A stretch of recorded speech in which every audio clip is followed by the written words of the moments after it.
Hi friends, 2-3 ദിവസമായിട്ട് നല്ല തലവേദനയായിരുന്നു. അപ്പോൾ ഞാൻ കിടക്കുകയായിരുന്നു. എൻ്റെ മുഖമൊക്കെ നന്നായി വീർത്തിരിക്കുന്നുണ്ടായിരുന്നു.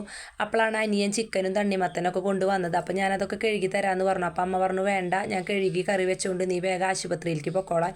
അമ്മയ്ക്ക് വയ്യല്ലോ, അതാണ് ഞാൻ ചെയ്യാൻ നിന്നത്. അതിന് ശേഷം അവൻ തണ്ണിമത്തനൊക്കെ കട്ട് ചെയ്ത് തന്നു. ഞാനതൊന്നും കഴിച്ചിലേക്ക് നല്ല തലവേദനയായിരുന്നു. അപ്പോൾ നേരെ ഞങ്ങൾ ഹോസ്പിറ്റലിലേക്ക് പോയി. മെഡിക്കൽ കോളേജിലേക്കാണ് വന്നത്. അപ്പോൾ എൻ്റെ ഒരു കൂട്ടുകാരിനെ കണ്ടു. അപ്പോൾ അവളായിട്ട് കുറേ നേരം സംസാരിച്ചു. അപ്പോൾ അവൾ എൻ്റെ വീഡിയോ കാണാറുണ്ട് എന്നൊക്കെ പറഞ്ഞു. അവളുടെ കൂട്ടുകാരത്തേക്ക് എന്നെ പരിചയപ്പെടുത്തി കൊടുക്കുകയൊക്കെ ചെയ്തു. അതിന് ശേഷം അവൾ എനിക്കൊരു OP ചീട്ടൊക്കെ എടുത്ത് തന്നിട്ട് ഡോക്ടറെ അടുത്ത് കൊണ്ടുപോയപ്പോൾ ഡോക്ടർ പറഞ്ഞു ഇഞ്ചക്ഷൻ ചെയ്യാം തലവേദനയ്ക്ക് എന്ന് പറഞ്ഞിട്ട് ഒരു ഇഞ്ചക്ഷനൊക്കെ ചെയ്തു. അതിന് ശേഷം നല്ല ക്ഷീണം ഉണ്ടായിരുന്നു. അപ്പോൾ ഒരു ട്രിപ്പൊക്കെ ഇട്ടു. അത് കഴിഞ്ഞിട്ട് ഞങ്ങൾ കുറേ നേരം അവിടെ കിടന്നു. എന്താണെന്ന് വെച്ചാൽ ഒരു 6 മണിക്കൊക്കെ ചെന്നതാണ്. ഒരു 10 മണിക്ക് ആയിട്ടാണ് തിരിച്ചു പോകുന്നത്. ട്രിപ്പൊക്കെ ഇട്ടത് കഴിയണ്ടേ.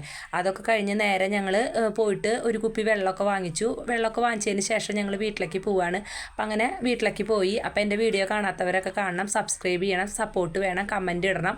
നല്ലൊരു വീഡിയോ ആയിട്ട് വരാം കേട്ടോ.